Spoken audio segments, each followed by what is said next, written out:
she said she's going to stay there for like 4 or 5 days from now because I had to come to court. She wanted to take me today, but instead she had to bring me here. What's your appointment date? She says she's going to put it, she put it in the system, but she says she's going to get it on her. Where did the cocaine come from? Your name? Terrence Smith. All right, I have a plea form. Is that what we're doing today? That's correct, Your Honor. There's two different things, and I don't want to hide the lead. There is a violation as well that should be in the file. Yeah. That's correct, Your Honor. Defense counsel, I did have a chance to discuss that. I told Mr. Kirkus I wasn't sure if the court would want to move forward with the plea today. I'm not going to want to. Regarding the violation, there would be an admission, and with that admission, he has worked with CMH and gotten into additional programming. He was dropped off here today by My counselor. and he wants to continue to have negative tests, but obviously there's the positive test that just happened. Well, the problem that I have is that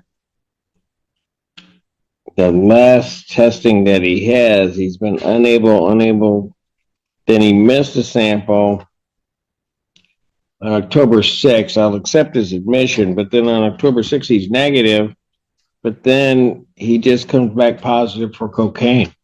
There was issues with his rent, and he's worked with his counselor, and he also wants to address the court. Go ahead. Well, I think he's. Go ahead. What do you want to tell me? Yeah, as far as what I can tell you, to being bluntly honest, well, I had an eviction on my door because I had my son living with me. So after that, I got that fixed. October the 7th, I think. But I was going through a bad time situation, so I take full accountability for the situation that happened. But when it comes down to, I got a bleeding ulcer. So when I called Cheryl, I told her I couldn't make it in because I was going through a bad spot, but she didn't answer the phone. So I still came in, and I tried to use the bathroom. I got bipolar depression, anxiety. I waited a whole hour. And because she told me I can wait in there. So I waited an hour in there sitting, and I still couldn't use the bathroom because of my respiratory system. So it's been going bad, but it's getting better because ever since that I've been coming to drop, I was using alcohol, but ever since I've been coming to drop, I haven't used no alcohol. So my body is getting better. So when I went in on October the 15th, I dropped, and like I said, I take full responsibility for the situation that happened, but I have been clean, but I went through a rough patch, a little episode. So, I mean, I'm just being honest. I take full accountability. I made a mistake. I went down there. I told my counselor. So my counselor, they didn't want me to ride the bus. So they brought me here. Do you have an upcoming appointment? She made an appointment for CMH to get, I got an appointment for CMH to go in there and talk to them. She said she's going to stay there for like 4 or 5 days from now because I had to come to court. She wanted to take me today, but instead she had to bring me here. What's your appointment date? She says she's going to put it, she put it in the system, but she says she's going to get it on her. Where did the cocaine come from? Well, to be honest. Okay, let's start there. Yeah, being honest, like I said, I've been doing, Your Honor, I'm being honest. I want to be honest. I've been doing fine. I picked up a little weight, like Miss Marilyn, my landlord, she said, you've been doing fine. But I just got into a bad spot in my life, and I'm just being honest. I just want to be honest. I don't want to lie to nobody, and I made a mistake. I just made a mistake. But after that, I've been going down there talking to my counselor every day. And everything's going swell because they're keeping tabs on me. They do wellness checks at my house because of my bipolar.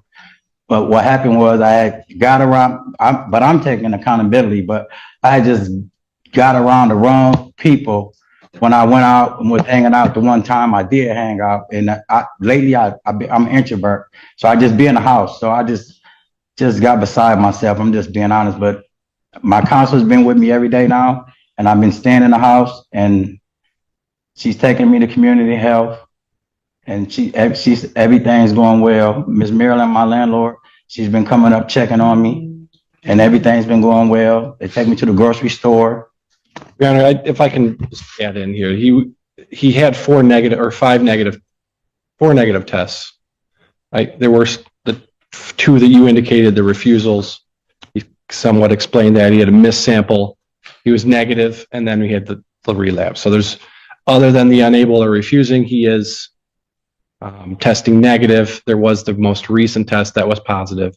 What I'd be asking the court today would be if he can get another negative in between now and the next court date. Obviously, that's a very good indication that he is telling the truth and he had a bad night with the positive test. But I went and told my counselor, and because I quit drinking alcohol, and like I said, I've been gaining weight. I've been doing everything good, and I went and told Miss Jenna and Miss Marilyn, and after that, they've been coming to check on me every single day. And I go downstairs, I play ping pong, dominoes, and they read books with me. And I've been doing everything right. And my mom, I called my mom. My mom said, dress nice and be honest to you, because you're a good judge. So I just came here and I'm just being honest. I don't want to lie. No, but I still don't know where the cocaine came from.